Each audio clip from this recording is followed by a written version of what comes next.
Hey guys, Jeff Kirby here, and it's my honor to be with Pastor Richard and missionary Chris Ladd.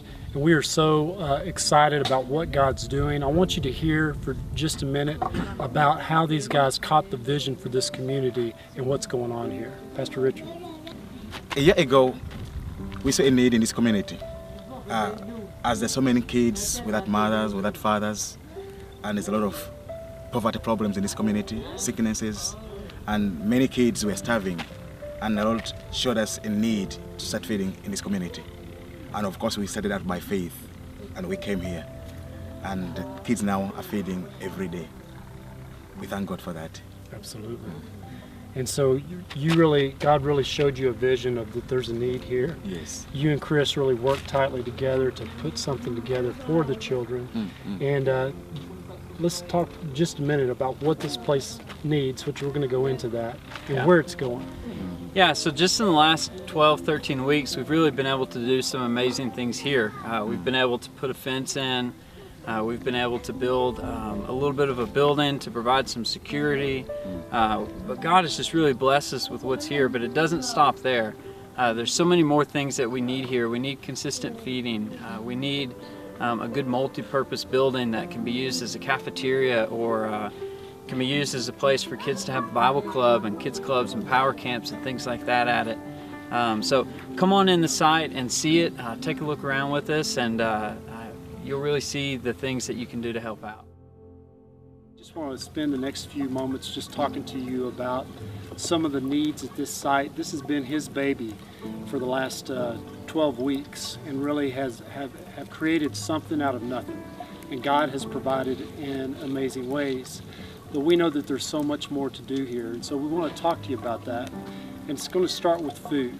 And food is really the first necessity that we need to give to these kids, to give them a chance. Yeah, food is the way into the community. So food is the first point of outreach. Food is the first thing that we give. Before we take care of any needs, we want to make sure that the child nutritionally is being taken care of first. Absolutely. So food is really number one. This is the calm before the storm, because here we are standing and there's no kids, but there's about to be close to 200 kids at this site that are needing food and needing to be fed. And we're going to need your help in that as we start to take steps forward to put this together. I want to introduce you to some of my new friends. These ladies are the hands and feet of Jesus to this community and to these kids. They have some of the biggest hearts that I've ever seen. And so we just want to talk just a minute about what they see here on a day-to-day basis and the sacrifices that they make. Chris? Yes, I'd like to introduce you guys to Edith. And this is Noctula, and this is Patricia. It's just a couple of our ladies here. They come every day. We've got 6 or 7 ladies that come here pretty much 5 days a week and cook. And so what I'd like to get from you guys, and we can start with you, Edith, is why come? Why here? It's hot. You know, Jeff and I are sweating. Why are you here volunteering in the sun, cooking and taking care of all these kids? Hi, this is Edith. I'm one of the helping ladies here. We are giving food to the kids because we see that there's a need. They are needy. Some of them are orphans. So you can't live without food. So some of them are from the single parents. So I think it's better if they can get food. Why are you here? I can't give the same answer. I am not doing that. We're here because they come bottom of our hearts to help children here because they need us every day. We can't wait to cook of these children. Thank you. Yeah. Do you want to say anything, Patricia? Nothing. Nothing? Nothing? I'll just tell you guys, these guys aren't getting paid for what they do. They're making a sacrifice every day for these children. And it's just an amazing, amazing thing to watch and to see. the love of Christ in these ladies. And I've got new friends across the world, and now they're your friends too. And we're going to need your help to do so much more in this community. I want to introduce you to my sweet friend Justin here. And we've been playing out here in the dirt, and he is such a champion. And I'm just so proud of him. But I tell you what, he needs some more things to play on here. He can't just play on the dirt. You know, kids need things to run around and to get their energy out and to stay healthy as children. And that's why we want to put a playground right on the spot that we're standing. Yeah, guys, just imagine being a little boy and never having anything but rocks and dirt to play in. And then all of a sudden you come through the gates here on the site, and there's a swing set and a seesaw and a couple other things. The joy that's instilled in that child's heart. You know, we don't want to just feed kids. You know, we want to also provide some simple things like a joyful place for them to play and have fun. Justin, can you wave at the camera and say bye-bye? Say bye-bye. Bye-bye. Bye-bye. Bye-bye. The first thing is really land. And here we are standing on a piece of property that really Chris and Pastor Richard have been funding and putting their own money into to make this place go. So they secured the land, and then the second thing was a fence. You have to have a fence here in Africa. You have to protect your property. You have to keep people out so people don't come in, and so that's been done as well. And then the next thing is what you see behind us here is really a building for storage and shelter. We have a lady here that lives on the property to really help us protect the property. So Chris has done a tremendous job on help putting this together. But there's so much more that we need, and we want to talk to you really about a multi-purpose place.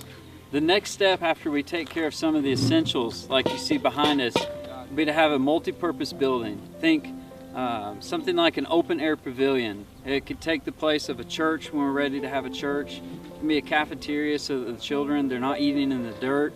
They actually have a place to sit down. Not only does that provide more hygiene, but it also helps them to feel more like human beings, just like we want them to feel. We want children to feel valued, and sometimes that happens through a building that can cover many needs. And we can do so much with so little here. Yeah. I mean, one of the things I'm learning is the American dollar can be stretched in Africa like I've never seen. And I know for, you know, $4,000, $4,500, we could build this thing and make it functional and make it work and change this community.